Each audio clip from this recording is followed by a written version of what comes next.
My name is Justin Luke Riley. I'm a young person in long-term recovery, and for me that means that I'm an asset to my community. I'm a better husband and a better son. That also means that I haven't used drugs and alcohol since 2007.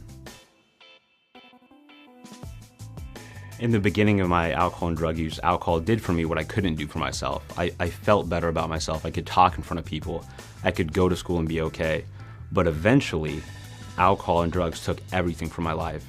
My happiness, my family, the few friends that I had to my name, it just took everything from me. Before I found recovery, I could have been in a room full of people and felt alone and scared and hopeless. I didn't like the way I looked. I didn't like the way I sounded. I just didn't like who I was. When I was 19 years old, I attended my 7th treatment program. And finally, after all those years and different kinds of meetings that I had gone to and met with a lot of great people, something finally clicked. And for me, that was learning that I could contribute to life. That even in my circumstance, I had something that I could give to someone else. I heard a message that I had never heard before. I heard people use words like helping out God's kids. And I had just never heard that before. The best way that I've ever heard faith explained is that faith is like film and it develops best in the dark. And in my case, early on in recovery, and even later in recovery, there was a lot of darkness.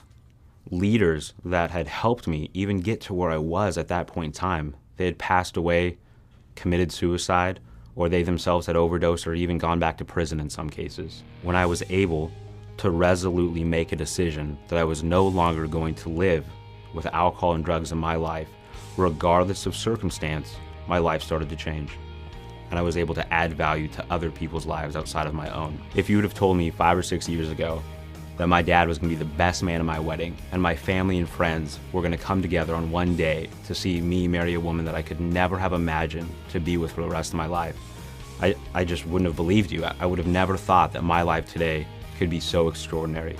Not only filled with faith and family, but a lot of fun. I get to meet with some amazing people all over the country that are also young people in recovery and also people that are outside of this recovery movement that absolutely believe in what we're doing, and that's helping other people and seeing what we can do to contribute to society.